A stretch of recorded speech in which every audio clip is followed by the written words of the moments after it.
கிறிஸ்துவுக்குள் பிரியமானவர்களே, கர்த்தராகிய இயேசு கிறிஸ்துவின் நாமத்தினால் உங்கள் அனைவருக்கும் என் அன்பின் வாழ்த்துதலை தெரியப்படுத்துகிறேன். இந்த புதிய மாதத்தில் கர்த்தர் உங்களுக்காக கொடுக்கும் வாக்குத்தத்த வசனம் உபாகமம் 15வது அதிகாரம் 4 முதல் 5வது வசனம். இன்று நான் உனக்கு கற்பிக்கிற எல்லா கற்பனைகளின்படியும் நீ செய்யும்படி உன் தேவனாகிய கர்த்தரின் சத்தத்தை கவனமாய் கேட்பாயானால் உன் தேவனாகிய கர்த்தர் உனக்கு சுதந்திரிக்கும்படி கொடுக்கும் தேசத்தில் உன்னை மென்மேலும் ஆசிர்வதிப்பார். ஹல்லேலூயா. பிரியமானவர்களே, கர்த்தர் இந்த மாதத்தில் உங்களை மென்மேலும் ஆசிர்வதிப்பேன் என்று வாக்கு கொடுக்கிறார். முந்தைய வசனத்துல பாருங்க, அதாவது உபாகமம் 15வது அதிகாரம் 4வது வசனம், நான் இன்று உனக்கு கற்பிக்கிற எல்லா கற்பனைகளின்படியும். ஹல்லேலூயா. பிரியமானவர்களே, நல்ல கவனிங்க. எல்லா கற்பனைகளின்படியும் நீ செய்யும்படி உன் தேவனாகிய கர்த்தரின் சத்தத்தை கவனமாய் கேட்பாயானால், அதாவது கர்த்தருடைய வார்த்தைக்கு நாம் கீழ்ப்படிய வேண்டும். அவர் நமக்கென்று கொடுத்த கற்பனை, அதாவது நமக்கு கொடுக்கப்பட்ட பிரதான கற்பனைகளில் 2, உன் தேவனாகிய கர்த்தரை உன் முழு இருதயத்தோடும் உன் முழு ஆத்துமாவோடும் உன் முழு பலத்தோடும் அன்பு கூறுவாயாக. 2வது கற்பனை, உன்னை நேசிக்கிறது போல பிறனையும் நேசிப்பாயாக.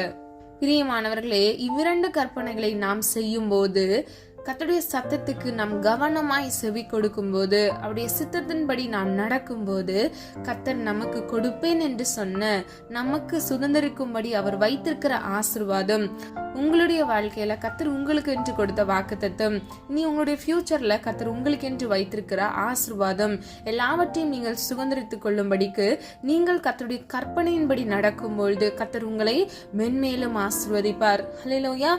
பிரியமானவர்களே, வேதத்தை நீங்க பாத்தீங்கன்னா கீழ்ப்படிந்தால் மட்டுமே ஆசீர்வாதம் என்று வேதம் சொல்லுகிறது. அது மாத்திரமல்ல, நீதிமானாய் ஒருவன் வாழும் பொழுது கர்த்தர் அவனை ஆசீர்வதிக்கிறார். நீதிமானை அவர் பாதுகாக்கிறார். வலது கையை பிடித்து நீதிமானை அவர் வழி நடத்துகிறவராய் இருக்கிறார் என்று வேதம் சொல்லுகிறது. ஹல்லேலூயா. பிரியமானவர்களே, கர்த்தர் இந்த புதிய மாதத்தில் உங்களுக்கு என்று கொடுக்கிற வாக்குத்தத்தம், உன்னை மென்மேலும் ஆசீர்வதிப்பேன். ஹல்லேலூயா. மென்மேலும் என்றால் என்ன? அதிகமாக, அதாவது ஒரு உயர்வுக்கு மேல் இன்னொரு உயர்வு என்று கர்த்தர் உங்களை ஆசீர்வதிக்க போகிறவராய் இருக்கிறார். இதை நீங்கள் பெற்றுக்கொள்ள வேண்டும் என்றால், கர்த்தர் உங்களுக்கு என்று கொடுத்திருக்கிற இந்த வாக்குத்தத்தம் உங்களுடைய வாழ்க்கையில் நிறைவேறுவதற்கு கர்த்தர் உங்களுக்கு என்று கற்பித்திருக்கிற கற்பனைகளின்படி நீங்கள் செய்யும் பொழுது, அவருடைய சத்தத்திற்கு நீங்கள் கவனமாக உங்கள் செவிகளை சாய்த்து அதன்படி நீங்கள் நடக்கும் பொழுது கர்த்தர் நிச்சயமாக உங்களை ஆசீர்வதிப்பார். பிரியமானவர்களே, கர்த்தருடைய சத்தம் என்ன? வேத வசனத்தில் இருக்கிறது. நம்ம என்ன செய்யணும், என்ன செய்யக்கூடாதுன்னு சொல்லி பல காரியங்களை, அதாவது வேத புத்தகத்தை சட்ட புத்தகம்னு கூட சொல்லலாம், நமக்கு அநேக காரியங்களை அது வெளிப்படுத்துகிறதா இருக்கிறது.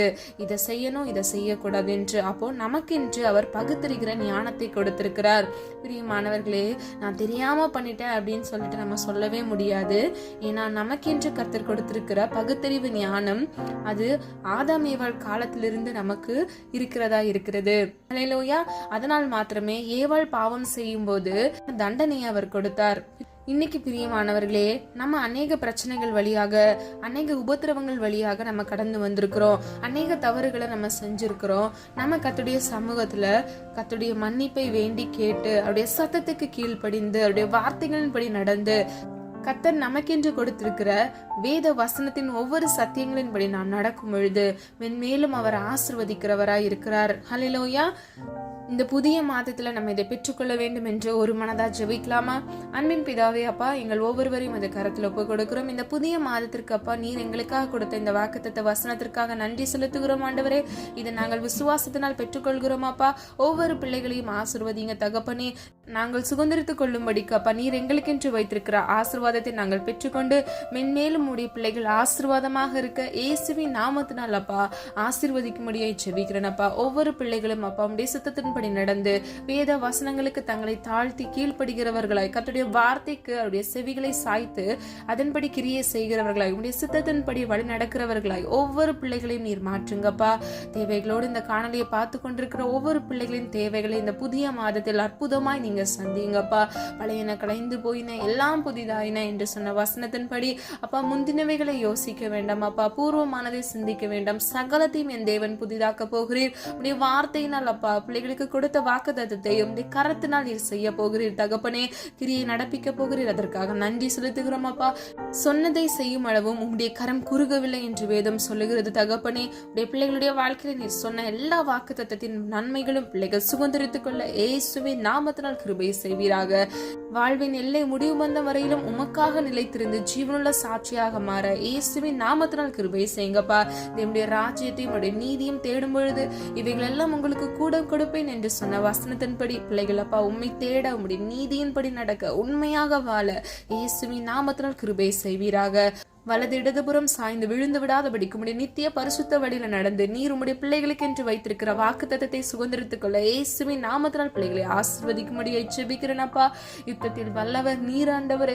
உடைய பிள்ளைகளுடைய வாழ்க்கைக்கு விரோதமாக போராடுகிற எல்லா சத்துருக்களின் தந்திரங்களை இயேசுவின் நாமத்தினால் நிர்மூலமாக்கி ஒவ்வொரு பிள்ளைகளையும் பெயர் பெயரை ஆசீர்வதிக்கும்படியா ஜெபிக்கிறேன். உடைய பிள்ளைகளை மாத்திரமல்ல அவர்கள் குடும்பங்களையும் இயேசுவின் இரத்த கோட்டைக்குள் மூடி மறைத்து பாதுகாத்துக் கொள்ளுங்க.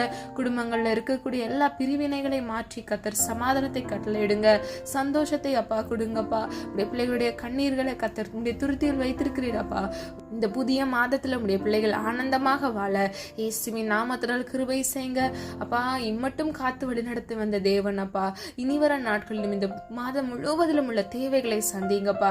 அநேகருக்கு பல திட்டங்கள் இருக்கும் ஆண்டவரே. புது பிசினஸ் ஸ்டார்ட் பண்ணலாம், இல்லைன்னா வீடு கட்டுமான படியை ஸ்டார்ட் பண்ணலாம், இல்லைன்னா ஒரு புதிய கார் இல்லைன்னா பைக் வாங்கலாம் அப்படின்னு சொல்லி அநேக திட்டத்தோடு இருப்பாங்கப்பா. அது மாத்திரமல்ல, குழந்தை செல்வத்திற்காக காத்திருந்து இந்த மாதத்துல கத்தர் கொடுப்பாரா என்று காத்து கொண்டிருக்கிற ஒவ்வொரு பிள்ளைகளின் தேவைகளை பரிபூர்ணமான தேவன் பரிபூர்ணமாய் சந்திங்கப்பா.